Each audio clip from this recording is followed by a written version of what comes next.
There's something disarming about pausing in the middle of the day to remember that we are dust.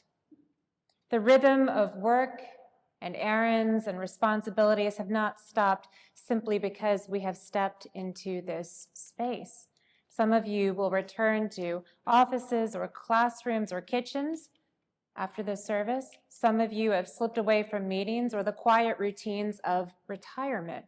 And yet in the middle of all that motion, we hear words that reach beyond productivity and beneath identity, beneath what has already happened this day, to tell us to remember that we are dust. And to dust, each one of us will return. These words do not shout, they do not accuse, and neither do they dramatize our mortality. They simply tell the truth about that from which we are made. Dust. Dust gathered from the earth. Dust animated by breath. The breath of God. It's a humbling thing to hear at noon while the day still feels fully underway, while our world continues to move at a pace that does not stop. And so I think it is a gift that we have chosen to stop this day, in this hour, to ground us in the words of a simple truth, that we were created by God and we need God. We need God. Everything else is secondary. In our gospel lesson today, Jesus speaks to us about the practices of a faithful life, of giving, of praying, and fasting, disciplines that shape a life turned toward God. He doesn't question these practices. He does not dismiss them as being outdated or unnecessary. He assumes they are a given. When you give, when you pray, when you fast. And yet he lingers not on the practices themselves, but rather in the subtle movement of the heart that can accompany them, the desire that we all have from time to time to be seen by others, to be secure in approval and praise, to value and to feel valued by others. It's easy to imagine that Jesus is describing somebody else here, someone theatrical, someone ostentatious, someone who literally sounds like a trumpet before they give alms. But the hunger that he names, it's something quieter than that. It's the quiet hope that we all have to be seen. The hope that someone will notice our generosity, the small satisfaction we feel when our devotion is acknowledged, the way that even a good and faithful act can carry with it, tucked inside, the question of whether or not we will be perceived as being good and faithful in return. There's just something deeply human about this. It's something even tender. It's the desire to know that we matter and that our lives have weight and meaning. But Jesus doesn't shame that longing. He simply turns it toward a different gaze. Your Father sees you in secret.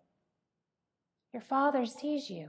There is a gaze upon our lives, a gaze of love and light.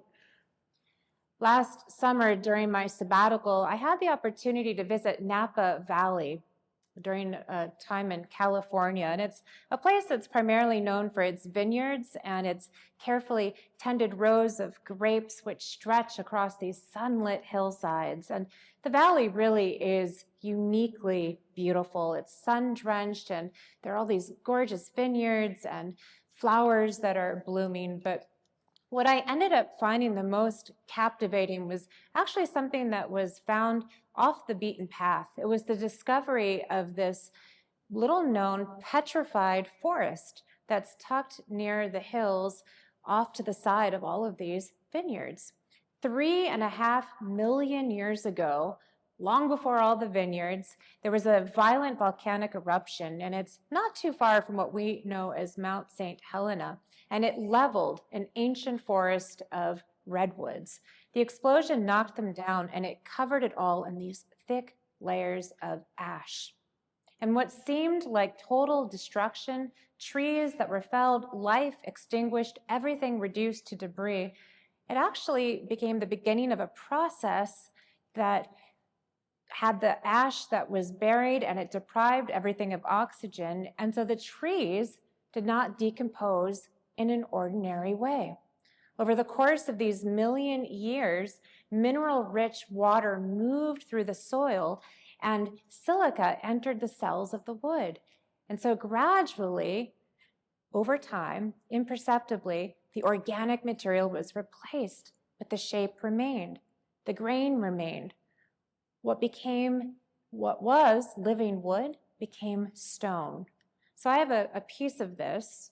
This thing is 3 million years old, and I will share it with you during the exchange of the piece. But it was the most extraordinary thing. Walking through that forest was an exercise in walking through time itself. You could touch it.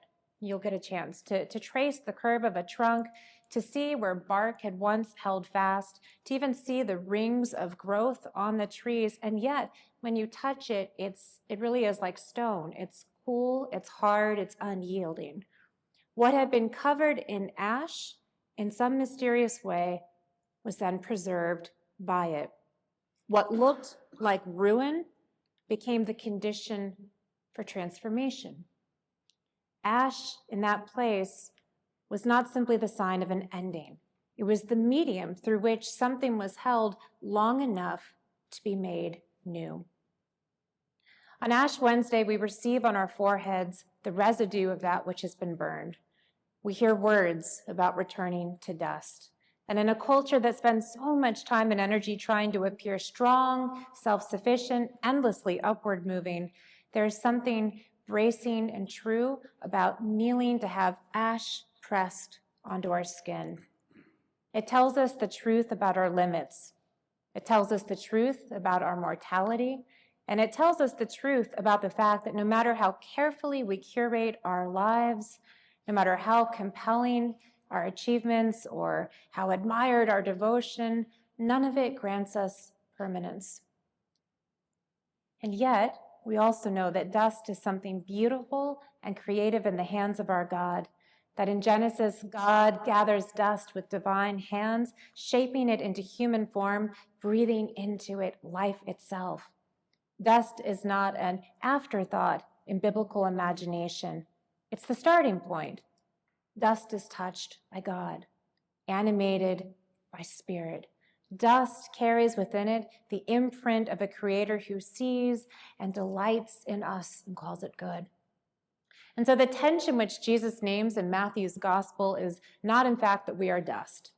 It's that we forget that our dust is breathed into by God. We forget that our lives are already held steady in the gaze of one who loves us. And so we reach instead for other materials to secure ourselves: recognition, admiration, the quiet reassurance that others regard us as faithful, says Jesus. But love does not grow in this kind of soil. It grows in trust, with ash. And this is where I think the other instructions that Jesus offers that we don't hear this day are so helpful to us. The teaching that he gives his disciples on how to pray. These words assume dependence. Give us this day our daily bread, says Jesus. Forgive us our sins. Deliver us from evil. There's no self-congratulation in these petitions. There's just the honest acknowledgement that we are not self-sustaining, that we wake each day in need of mercy and protection and provision, that we cannot manufacture our own righteousness any more than dust can breathe life into itself alone. There is a time and a purpose for prayer and community, and there's also a time and a purpose for the quiet prayer of the heart, a prayer that is not heard by others, but which is always heard by God, a prayer that can invite us to stop performing and instead to trust. And maybe, beloved, that is the holy invitation of this season of Lent. Not an intensified season of spiritual display, but a quiet turning inward, a stepping away from the restless need to be seen as good, and instead a returning to the one who sees us in secret and who loves us as we are yet becoming.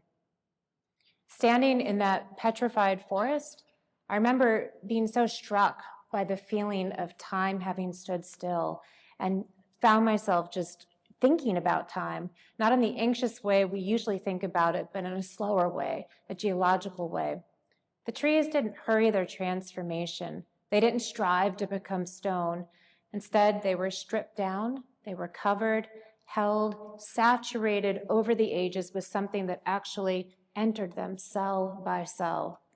What endured was not the result of performance, it was the result of being sustained by a hidden process. When you come forward today, the ash will rest lightly on your forehead.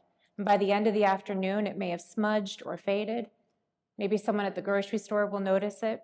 Maybe someone at work, maybe a neighbor. But what it signifies is not dependent upon whether it's seen or not. It's a sign that you are dust already claimed by Jesus, dust breathed into, dust held in a mercy which is older and more enduring than anything else. And so perhaps this Lent, it's less about adding visible disciplines to our lives and more about allowing ourselves to be covered again, not by shame, not by fear, but by the honest acknowledgement of who we are, creatures, mortal, dependent, and loved. Ash does not have the final word. It never has. And in the hands of God, even ash can become the place where something lasting begins. We are dust, beloved, and to dust we shall return.